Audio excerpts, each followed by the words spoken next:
Hay artistas que crean imágenes y hay otros que crean mundos. Los dibujos son parte de un libro que voy a hacer con el Japo. Este es el Mictlantecutli. Muchos de estos son textos de Japo. Por ejemplo, él escribió esto, ¿no? Que canta la chicharra el lamento de su muerte. Este va a ser la portada del libro. En la mesa empezó todo. César Núñez es un orgullo mexicano.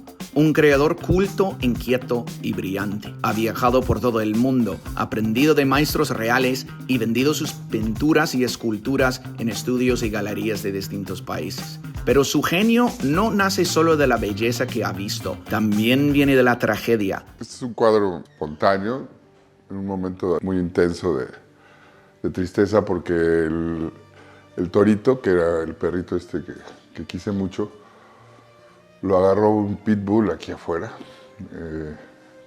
Y solo un animal. Sí, porque esa es la actitud de la gente aquí, ¿no? Que, ay, no es para tanto, es solo un animal, es solo un perro. O sea, mi perro mató a tu perro, ¿y qué importa, no? Este fue un perrito que tuve también, un xoloescuincle, que me regaló un amigo muy querido de Oaxaca. Ese también lo mató un pitbull. Entonces, como comprenderás, no quiero mucho esos perros. Y fue un perrito que quise mucho, el Ganesh, entonces le hice su retrato. Entrar a su estudio es cruzar un lugar donde nada está quieto, todo respira. Y conocerlo, hablar con él, es asomarse a su mente, un espacio más vibrante y profundo que el mundo exterior. Me honra poder llamarlo mi amigo. Salud, brother. Salud. Oh, yeah. Mira, salud, salud. César no solo crea obra, construye realidades. Sus proyectos inmobiliarios en algunos de los rincones más hermosos de México son universos completos diseñados para sentirse, no explicarse. ¿Por qué sus piezas no se observan pasivamente? Te miran de vuelta, te exigen presencia. Hoy entramos en ese universo, a su proceso, a su mirada. Esta es la historia de César Núñez, el artista que no quiere que entiendas su obra, quiere que la sientas. ¿Cómo describirías tu arte? Veo que agarras mucha inspiración en los animales.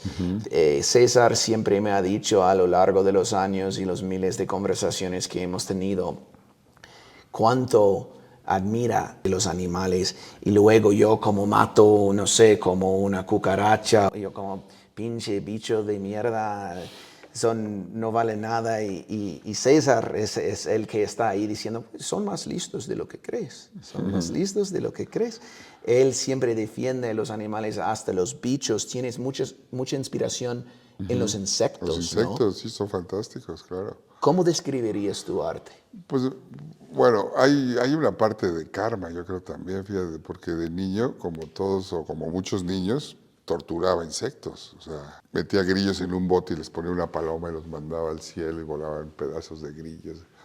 Y les echaba hule quemado en la cabeza a una araña para ver cómo se retorcía. Esas cosas horribles que hacen los niños, ¿no? Yo creo que eso por eso digo que hay algo de karma, pero luego empecé a estudiarlos, a leer mucho sobre ellos, y pues son seres fantásticos.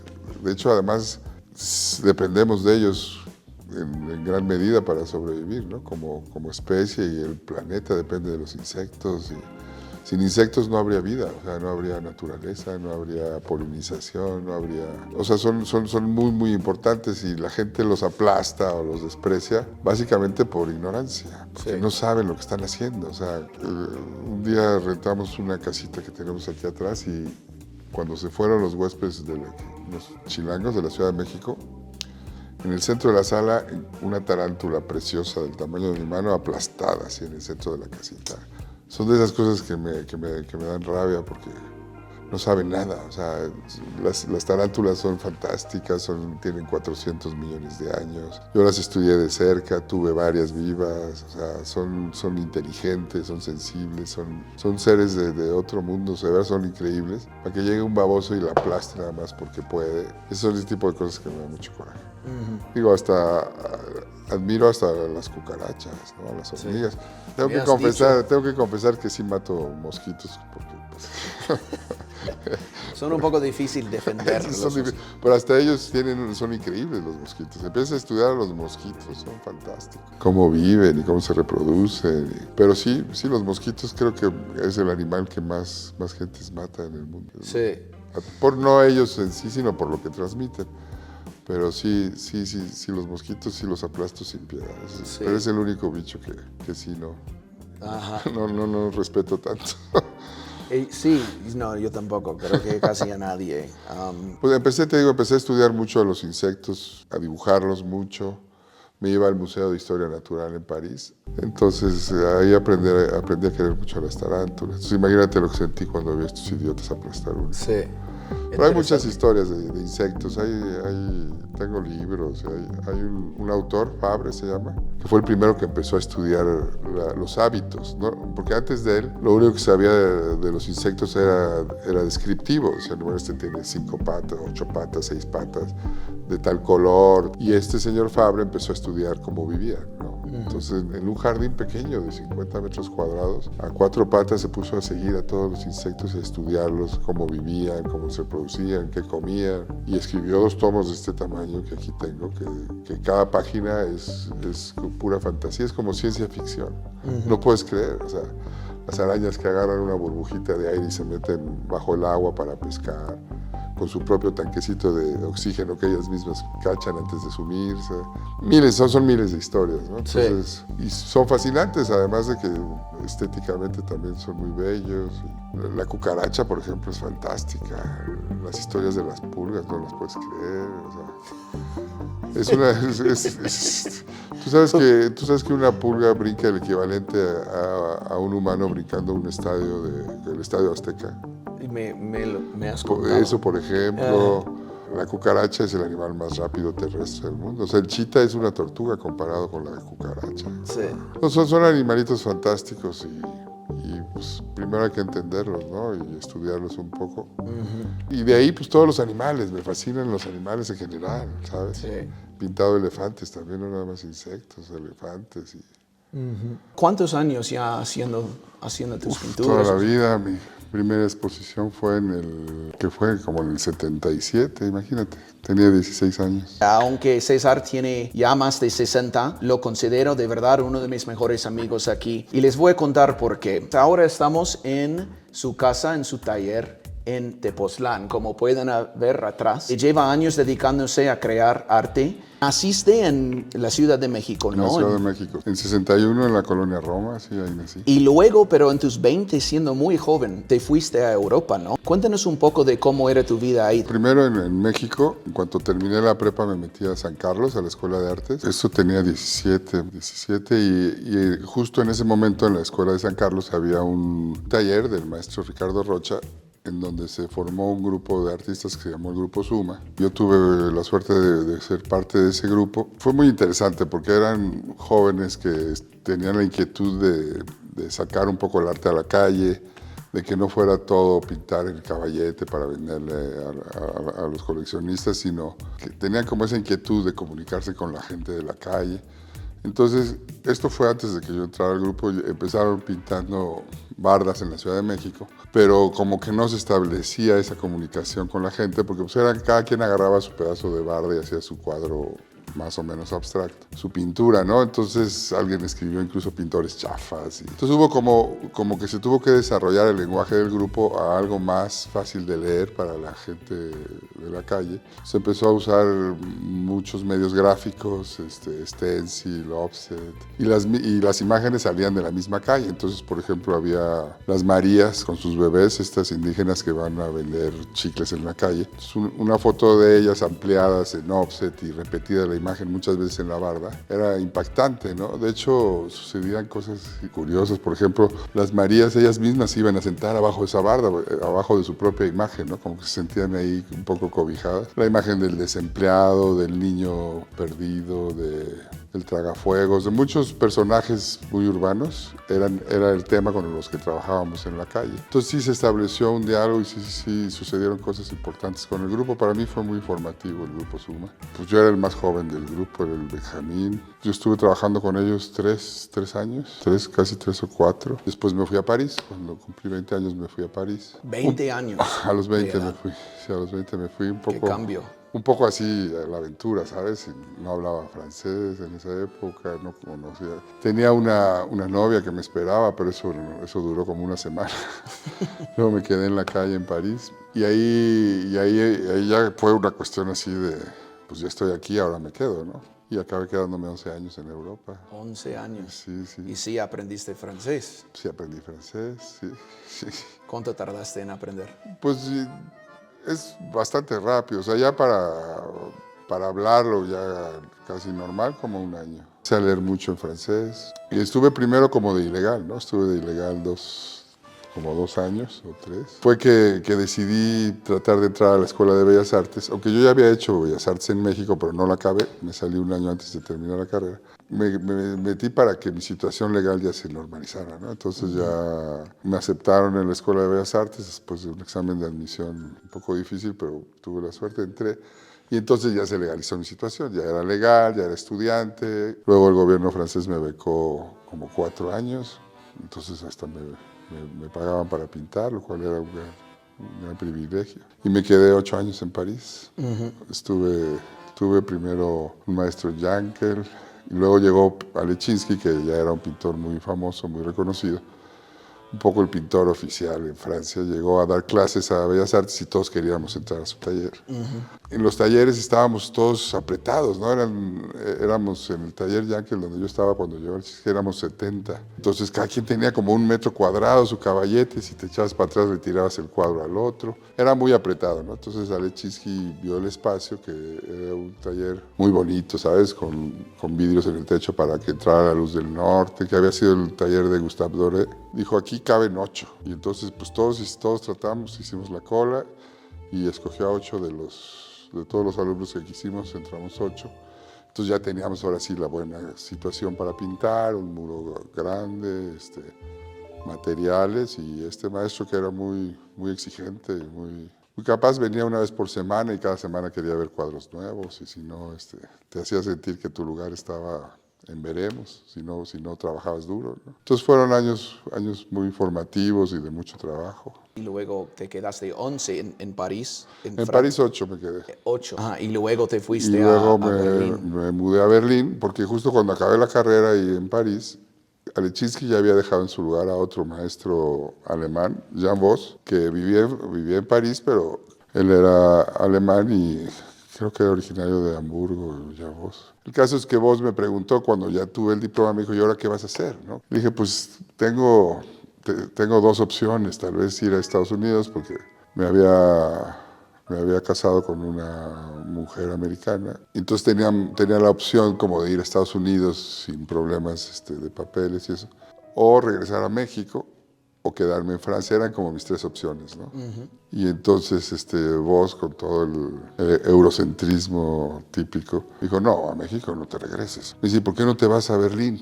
Y en ese momento en Berlín, en los 80s, fines de los 80s, principios de los 90s, pues ya estaba muy vivo Berlín, había mucho movimiento de arte, estaban los nuevos salvajes, se llamaban unos pintores que estaban haciendo cosas interesantes. Y me dijo, yo tengo amigos, te conecto con una galería. Y entonces entre las 4 opciones, la más complicada era tal vez Berlín, y por eso me fui a Berlín. Y ahí me quedé 3 años, ahí nació mi hijo en Berlín. Ahí ya empecé a vivir profesionalmente, ya vivía de vender mis cuadros y tenía un taller muy grande de 300 metros en la orilla del río, entre los 2 Berlines. Pinté cosas en el muro de Berlín. Sí, qué padre, sí, porque antes de la caída, ¿no? Antes de la llegamos ahí como en abril y en noviembre tiraron el muro, que curiosamente tenía mi edad, porque lo habían construido en el 61 y ese año que llegué a Berlín fue que lo tiraron. Pero en esos 6 meses antes de que lo tiraran, pinté varias cosas en el muro, pinté unos tótems y unas moscas negras gigantes, porque me quedaba enfrente de la casa, ¿no? O sea, estaba el río y el muro, y venían el edificio donde yo vivía estaba en la orilla del agua, ¿no? Entonces venían los militares del este venían a espiar a cómo vivíamos los del oeste. Entonces, era una situación interesante. Muchos describían Berlín como una jaula de oro en esa época, porque para los artistas era muy interesante, porque las rentas eran baratas y... Mucho más que París, me imagino. Mucho más barato que París, claro. Si yo pagaba por un taller de 300 metros cuadrados, pagaba $1,000 al mes. En el centro de Berlín. Ajá. En un cuarto piso. Lográbamos calentar la mitad del taller y lo demás era helado, o sea, la parte de la... Me acuerdo que me estancia. dijiste que en el invierno Era muy frío. y tu esposa casi se morían de frío. No, y luego nació Pablo y eso fue un poco lo que motivó la salida de Berlín, pero yo tenía un contrato para 10 años en este taller. Era un super lugar, la verdad. Pinté mucho también para no morirme de frío, ¿sabes? Pintaba cuadros grandes pero con gorra y con guantes. Y los amigos llegaban y me decían, sálganse de aquí, afuera hace menos frío. De hecho, tengo un amigo que todavía vive en Berlín. Me dice que ya nunca volvieron a ver inviernos como aquellos, ¿sabes? O sea, ya se calentó mucho el clima y el río que estaba enfrente se congelaba. O sea, pasaban los barquitos rompehielos. Llegamos a estar a -20 adentro del taller. Qué loco para un joven mexicano, ¿sabes? O sea, aquí obviamente hay zonas frías, pero los mexicanos suelen estar más acostumbrados a lo trópico, a el sol fuerte y eso es como una de las primeras cosas que quiero destacar, que es creo que donde me llamó mucho la atención tu historia y creo que donde nació un poco nuestras energías es que de una edad muy, muy joven te fuiste a la aventura, como dijiste, a nuevo país, nuevo continente, por el otro lado del charco, para tirar los dados, para jugarlo, para ver si podrías, ¿sabes? Y lo hiciste a 20 años, A cabrón. los 20, sí. Me quedé en la calle empezando el invierno, que yo nunca había vivido un invierno en Europa, ¿no? Fueron buenos años esos de París y muy importantes, ¿no? Entre tus 20 y tus 30 es realmente Creces un chingo. cuando te vuelves lo que eres, ¿no? Más o menos. Sí. Y eso me tocó vivirlo ahí. Ahí lograste conocer a unos grandes del arte mexicano, ¿no? Ahí conociste a Francisco Toledo, por ejemplo, y ¿quién era el otro que me dijiste? Esto fue en casa de Juan Soriano, Juan Soriano. otro pintor muy reconocido. Sí. ¿Y Sí. qué tal fue eso? Eso sí fue muy divertido, muy interesante, porque Juan Soriano fue a una exposición que hice yo en París, en la Cité des Arts. Me habían prestado un taller ahí. Hice una exposición y Juan Soriano fue a ver esa exposición, le gustó mucho, entonces me invitaba a veces a cenar a su casa. Y la casa de Juan Soriano en París, que está ahí en la República, era un poco como la embajada cultural de México en París, ¿no? Toda la gente, pues artistas, intelectuales, todos los que iban a París, acababan todos cenando en casa de Juan Soriano. Ahí fue en una de estas cenas que conocí a Toledo. Fue una situación, no sé si contarte la historia esa, pero... Cuéntanos. Juan Soriano, esa cena en particular, me invitó porque había unas señoras, esposas de políticos mexicanos, que estaban organizando una exposición de arte mexicano que iba a ser itinerante por Europa. Entonces Juan me invitó para conectarme y que me incluyeran en esa exposición. Pero te digo, yo tenía 20 años, hambre y coraje y todo, y en algún momento yo creo que me tomé más tequilas de los que debía. Y entonces les dije a estas señoras que cómo era posible que ellas organizaran algo así si no sabían nada. No tenían la menor idea de lo que era el arte, ni la pintura, ni nada. Es típico, ¿no?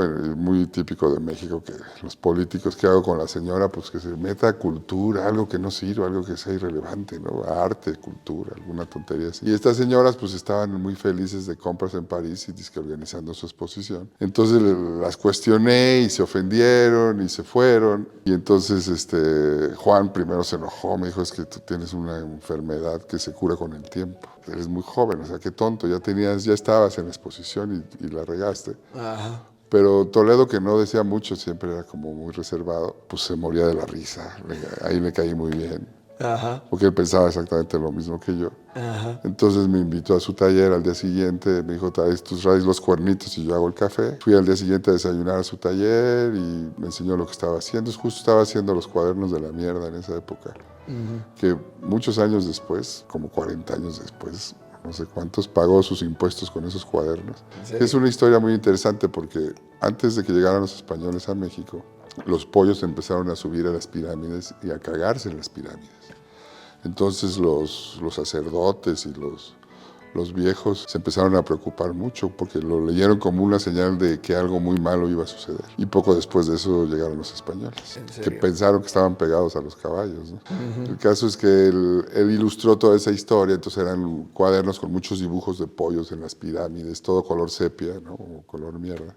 Y yo le enseñé lo que estaba haciendo y me dijo, mira, ve todo lo que me traen, como ya Toledo ya era reconocido y muy famoso y todo, pues le regalaban muchos materiales, entonces tenía muchos óleos y bastidores y mucho material que le mandaban. Me dijo, ve, yo no voy a usar todo esto. Además, yo ya mero me regreso a México. Entonces, llévate lo que te haga falta, ¿no? Quedé de volver un día por algo. Ya no volví al poco tiempo, él se regresó a México. Y lo volví a encontrar ya en Oaxaca hasta el año 2000, que fue cuando yo llegué a Oaxaca ya mucho tiempo después, ¿no? Te digo, esto que te cuento ha de haber sido como en el 84, 85. 15 años después lo volví a encontrar en Oaxaca y empecé a trabajar con una galería en Oaxaca, La Quetzal, y yo creo mucho también por él, ¿no? Seguramente, porque él decidía quiénes ponía ahí. Ese fue uno de los encuentros afortunados de París. ¿Y qué paro que te hizo, ¿no? Cuando ni tenías un centavo para comprar telas. Pero al final no fui por nada, ¿eh? Ya me dio pena ir a molestar, ya no fui por... Resulta que yo era amigo de Gonzalo, un hijo de García Márquez. Entonces eso fue un gesto muy bonito de Gonzalo, porque él sabía que yo estaba sobreviviendo, ¿no? Y yo estaba encargado del taller ahí en Bellas Artes, yo tenía las llaves de los colores y eso, porque como me la vivía ahí, tenía un cuarto muy chiquito, entonces prefería pasármela en el taller. Entonces Gonzalo me preguntó que si iba a estar ahí el sábado. Yo le dije, sí voy a estar. Entonces nos vamos ahí a las 11 el sábado. Y yo estaba trabajando y de repente que entra Gonzalo con su papá, nada menos que García Márquez. Wow. Con su guayabera y sus zapatos blancos, ya es medio tropical, el Gabo, que lo trajo para que me comprara algunos cuadros. Imagínate, yo que no tenía un peso en ese momento. Entonces ya, pues bueno, muy nervioso, le empecé a enseñar cuadros y le gustaron 2 o 3. Y le dijo, mira, Gonzalo, este está bien para la casa de Bogotá, este está bien para la casa de México. Entonces me compró 2 o 3 cuadros, no hablamos de precios ni nada. Al final me dijo, ahí le dices a Gonzalo cuánto se te debe. Muchas gracias y mucho gusto. Y lo más divertido de todo es que se corrió la voz de que Gabo me había comprado unos cuadros, entonces vendí como 10 cuadros en la semana siguiente, ¿no? Todos los mexicanos ahí de dinero que estaban en París, pues ya querían también comprar algo, ¿no? Y luego, o sea, obviamente fuiste a Berlín ahí un par de años, no aguantaste el frío, tampoco tu esposo. Estuve 3 años, 3 inviernos aguanté, pero nació Pablo, mi hijo, él nació en el 91, pero lo bueno es que nació en junio. Entonces hacía calorcito y todo. Pero ya se venía el invierno y yo dije, no sé si va a sobrevivir el bebé a este frío. O sea, soñé un día que iba a verlo y en su cunita ya estaba azul el bebé, ya congelado, ¿no? Y entonces eso motivó un poco escaparse del invierno de Berlín a México. Y fue que empezamos, me acuerdo que le pedí a mi madre que nos buscara una casita por Cuernavaca, Tepoztlán, por esta zona que tiene muy buen clima. Pero ese invierno que estuvimos aquí, pues imagínate, en enero el bebé encuerado en el pasto jugando, dije, híjole, pobre niño, ¿por qué me lo voy a llevar a Berlín? ¿No? Eso no es vida para un niño. Y nos regresamos y fue cuando ya construí esta casa, justamente. Muy bien. Porque eso también tengo que decirte, que esos 11 años que estuve en Europa, el 90% de mi dinero se iba en la renta. Entonces eso me motivó mucho regresando. Dije, lo primero que tengo que hacer es mi lugar y ya liberarme de las rentas, ¿no? Muy bien. Fue que construimos esta casa. Y ahí fue donde nació otra pasión tuya que me gustaría platicar, que es el odio de pagar renta, las ganas de tener tu propio lugar. Y ahí te nació un poco el amor para los bienes raíces, ¿no? Como buscar tu propio lugar, buscar un lugar alejado del desmadre del mundo, un lugar pues naturalmente hermoso, y obviamente tener tu propio espacio, no solamente para vivir y criar la familia, estar con la familia, pero practicar Para pintar, claro, sí, sí. Y buscaba lo que de alguna manera había tenido en Berlín, porque lo que yo rentaba era el piso de una fábrica antigua que se había usado como almacén en la guerra. Entonces tenía los techos altos, así, tal vez no tantos como esto, pero sí de 3, 4 metros de altura. Habían sido bodegas, entonces pues, había mucho espacio, mucha luz. ¿Sabes? Estábamos en un cuarto piso. Entonces quise un poco reproducir eso aquí, hacer algo así, luz y espacio. Básicamente luz y espacio para pintar, buena distancia, para pintar cuadros grandes. Y entonces hicimos esta casa de veras con muy poco dinero. O sea, conseguí fierros viejos como estas columnas, en tiraderos industriales. Conseguí la madera, la fui a conseguir a Michoacán. Estas puertas que tienen esa forma así de arco también eran puertas que habían sido usadas en fábricas o en otras construcciones. Todo eso yo lo compré por kilo, ¿no? Ajá. Muy barato. El adobe lo hicimos aquí mismo, la piedra ya estaba aquí en el terreno. Entonces finalmente pudimos hacer un espacio así, con mucha luz y mucho espacio en un lugar increíble con muy poco dinero, ¿no? Sí. Y liberarnos ya de la cuestión de las rentas. Ajá, sí. clave, sobre todo cuando todavía vas arrancando, ¿no? Con las ganancias. Otra cosa que admiro mucho de ti, obviamente has creado todo tu arte aquí, tus pinturas, tus esculturas y muchos otros tipos de arte, pero algo donde yo veo tu firma artística también es tu habilidad de reconocer un gran terreno, un gran pedacito de tierra en un lugar especial y llegar ahí antes de los demás y tener los huevos de juntar algo de dinero con tus obras, con la venta de tu arte y tirar los dados otra vez, comprar algo y luego construir y crear espacios hermosos. O sea, eso lo hiciste aquí. Eso lo hiciste en Mermejita con tu casa del pintor, original. Eso lo hiciste en Casa Torito. Y también lo has hecho aquí para unos amigos y familiares, ¿no? Sí, la de mis padres y la casa de Claudia. Sí. No alcanzamos a mostrar cada rincón de las casas que ha creado, pero ni falta hace. Basta un instante para sentir la creatividad y el amor que César volcó en estos espacios pensados para gente que quiere mucho. Pusimos esos palos para que no se vayan a meter los perritos por abajo, porque aquí los perros que tiene Hugo se los come. Esta es la casita que dice a Claudia. No manches. Esta casa es enorme, ¿ah? Sí. ¿Esa la hiciste? Yo la hice, sí. No manches. Pues quiero presumir la fachada principal. Aquí es una especie como de confesionario, pero al estilo budista. Mira, originalmente era el cuarto de invitados, luego el cuarto de Alicia, la hija de Claudia, y al final el suyo. Pero como te digo, ya todo esto se volvieron dormitorios. A este cuarto lo que agregó Pepito fue el baño. Son puertas antiguas, las conseguí en tiraderos también. Esta es puerta de mezquitos, es una madera eterna, ¿sabes? Durísima y pesan. No tiene el cuarto de Alicia, que tenía acceso a este baño. Es como el baño público, pero pues era para Alicia, que ella tuviera su baño cerquita. Este era el cuarto de Claudia. Bueno, así lo pensé yo, ¿no? Le hice su cama y le hice un bañito modesto. No, sí, me quedó demasiado grande este baño. Wow. Quedó Enorme. Esta casa sigue y sigue. Ya salimos al principio. Mira, mi papá tocaba su piano, es un Steinway de 1900. Pues ese cuadro lo hice en París en el 85. Ya tiene mucho tiempo. Todavía sentía ahí la influencia del maestro.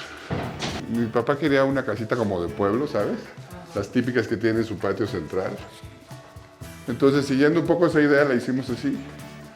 Pero con esa vista, pues no lo iba a cerrar, ¿no? Entonces, aquí nos sentamos a tomar la cervecita, el mezcalito. Y los pájaros aquí, si nos callamos, es una sinfonía. Llevo años conociendo a César ya. Y por años he tenido ganas de venir acá, me ha mostrado fotos, videos, lo van a ver fotos y videos ustedes. No es lo mismo estar aquí. Es impresionante este lugar, o sea, una casa de 3 pisos, medio casa, medio taller. Como dijiste, muchos materiales naturales, también de segunda mano, digamos, del tiradero. Y precioso, o sea, y qué mejor inspiración que estas montañas del paisaje de Tepoztlán, de Morelos, estas montañas que me dijiste, ¿no? Solamente hay topografía así en solamente como 2 o 3 partes del mundo, como Sí. China o Tailandia. O Tailandia, así es. Y son formaciones extrañas producto de una gran erupción que hubo aquí atrás estaba el Xitle, el famoso volcán que hizo erupción hace miles de años y entonces todas estas piedras rodando con el lodo y eso formó estos cerros que son muy particulares, ¿no? Que no se parecen a otros y recuerdan a los dibujos chinos en tinta china, ¿sabes? Esos dibujos de montañas chinos, porque hay lugares parecidos en China. Bueno, Tepoztlán sigue muy rural, muy chiquito, ¿no? Y por alguna razón me imagino que tiene algo que ver con la topografía y la energía del lugar y la historia, ¿no? ¿Cómo se llama? El Tepozteco. El Teposteco. Teposteco. Esa es la montaña que está acá atrás. Sí. Sí, el pirámide que los nativos construyeron muy encima de la montaña, que atrae mucha gente artista, atrae gente que quiere vivir un estilo de vida alternativo, ¿no? Me parece que, bueno, no lo sé, qué sé yo lo descubrí hace un par de años, pero hasta el día de hoy se concentra mucha gente así. ¿Será algo en esas montañas, en este bosque, en esta flora y fauna que se encuentra por aquí, que les inspira? Sí, además tiene la ventaja de que está muy cerca de la ciudad. O sea, está a solo 1 hora y bueno, está Cuernavaca aquí a media hora. Tiene un microclima muy particular, o sea, sobre todo aquí más que estamos un poco arriba de Tepoztlán, aquí estamos casi a la misma altura que el DF, pero en limpio, claro. Y el clima es muy amable, ¿sabes? O sea, siempre es muy templado, nunca hace demasiado calor ni demasiado frío. Lo que sí es que llueve muchísimo. Cuando llueve, hay tormentas todos los días. Es bastante impresionante. Se nos va la luz y se queman los aparatos y tenemos que correr a desconectar todo porque ya viene la tormenta y eso sí sucede como 50 veces al año, ¿no? Grandes tormentas. Yo creo que los cerros dicen que tienen mucho cobre. De hecho, Tepoztlán quiere decir lugar del cobre. Pero bueno, hay mucho bosque y mucho árbol y eso jala la humedad. Básicamente se puede dividir en 2 temporadas, ¿no? Las secas y las lluvias. Pero ya vienen las lluvias, ya las esperamos y ya cuando llegan ya quieres que se acaben porque es demasiado. Pero es un lugar muy cómodo y con un clima muy agradable. Es precioso lo que has hecho aquí, César. Eres uno de los primeros en llegar aquí, en las afueras, en esta zona fuera de Tepoztlán. Estuviste solo cuando compraste, cuando construiste. Hace 2 días cuando llegué por primera vez, repito, había visto fotos y videos, pero saliendo a tu terraza que tienes arriba y viendo la vista de 350 grados y yo que no tengo nada de artista, yo como, pues puta madre, aquí escribo un libro, ¿sabes? Sí. O sea, qué mejor lugar, ¿no? Sí. Para crear tu arte. De hecho, mientras nos sirvo, tengo que contar la historia de cómo nos conocimos con el mezcal, que estaba por Oaxaca, las playas de Oaxaca, y estaba precisamente en una playa que se llama Mermejita. Los que conocen Mermejita viendo el video van a inmediatamente saber de la magia de la cual hablo. Pero los que no saben, o sea, es una playa mágica, ya no tan aislada, casi nada de construcciones, arena oscura, magnética, los mejores atardeceres del mundo. Pues salud. Salud. Ahí estaba visitando, ¿no? Echando un viajecito y con mi hermano y con un gran amigo mío y caminábamos por esa playa. Eso fue hace años, ya está un poco más desarrollado. Llegamos, no al final de la playa, pero a la mitad. Había un par de casas y era la última casa y había... Era la única. O sea, originalmente era la única, sí, durante tu casa. 18 años fue la única casa en el centro de esa playa. Ahorita pasamos a eso, como que encontraste este paraíso y hiciste también un hogar. En ese entonces había unas pocas casas, pero la última había una palapita ahí. 3 hombres ahí sentaditos en la sombra, tomando algo. Nos acercamos. ¿Cómo están? Yo hablaba un poco de español en ese entonces. Inmediatamente César, ahí estaba, ¿no? Uno de los hombres, se dio cuenta que aunque hablaba español bastante bien, pues era gringo, él cambió a inglés. He speaks fluent English as well. De hecho, no, alquilamos, eso sí es mi casa. Y yo como, pues, no mames, felicidades aquí enfrente del mar, enfrente de una de las playas más hermosas que he visto con mis ojos. Y él como, sí, de hecho es mi cumpleaños, ¿quieren un traguito de mezcal? Nos ofrecías algo de mezcal, fue la primera vez que probamos mezcal. Tengo que admitir, o sea, la primera sorbita, el primer traguito de mezcal para cualquier persona, yo creo que les va a parecer un poco fuerte. Sí. Y me acuerdo de cuando íbamos, mi hermano y mi amigo y yo, nos pegó el mezcal caminando solos por la playa de vuelta y era como, es una sensación, el buen mezcal y sobre todo la primera vez que lo tomas, casi indescriptible. O sea, era, no sé, como un poco japioso, ¿no? Pero es este buen mezcal que te hace sentir un poco pacheco. Sí, es una también. borrachera distinta, sí. De ahí nació mi amor por el mezcal, que ya soy muy amante, y ahí nació nuestra amistad, Sí, ¿no? así empezó. Que yo volvía a esa playa con frecuencia a través de los años. No sé, me impresionó, ¿sabes? Como un mochilero gringo mugroso, joven, desconocido, que, o sea, me trataste como un amigo desde el primer momento, y ahora sí somos amigos. Y es un gusto estar tomando mezcal contigo en tu casa, por aquí en el centro. Bienvenido siempre, ya sabes.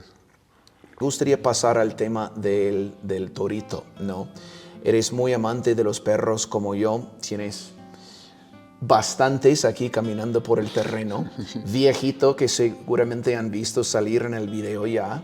Viejito es el hijo del gran Torito. ¿Y quién era Torito? Era un perrito muy especial, era un chihuahua no muy fino, pero era muy especial, era muy inteligente, muy cabrón. Puse Torito porque era así como Torito cuadradito y era muy bravo y no le tenía miedo a nada ni a nadie. Tuvimos una relación muy fuerte hasta que un mal día lo mató un pitbull. Enfrente de mí, además. Entonces, Sí. yo siempre tengo navaja, entonces saqué la navaja y agarré a navajazos al pitbull y no lo soltaba. Acabamos en un baño de sangre espantoso. Fue una historia muy horrible. Pesadilla. Está enterrado aquí en el jardín, el torito. Sí. Telito que hicimos después ahí junto a mi casa. Le pusimos Casa Torito en honor de él. Sí. Casa Torito, que es otro sitio hermoso, está ahí en Mermejita también. Sí, lleva su nombre, el logo es un dibujo, ¿no? Es un dibujo que vamos a mostrar ahora, de hecho, en el video. Que, por cierto, ese hotel, Casa Torito, que estoy mencionando ahora mismo, le pusiste mucha fuerza, ¿no? Mucha fuerza, muchas ganas, pero ahora lo quieres vender. Ya eres un poco más mayor, ¿no? Quieres pasar tu tiempo haciendo lo que realmente te llena, ¿no? Que es crear arte. Es difícil manejarlo desde lejos. Desde lejos, sí.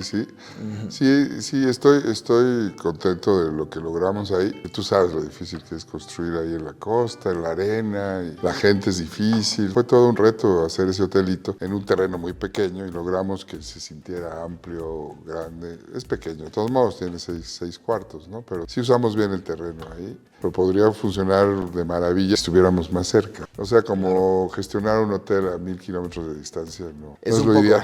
Es un poco difícil, sí, me imagino. Ya saben, búsquenlo ahí abajo y pues contactan si les interesa. Claro.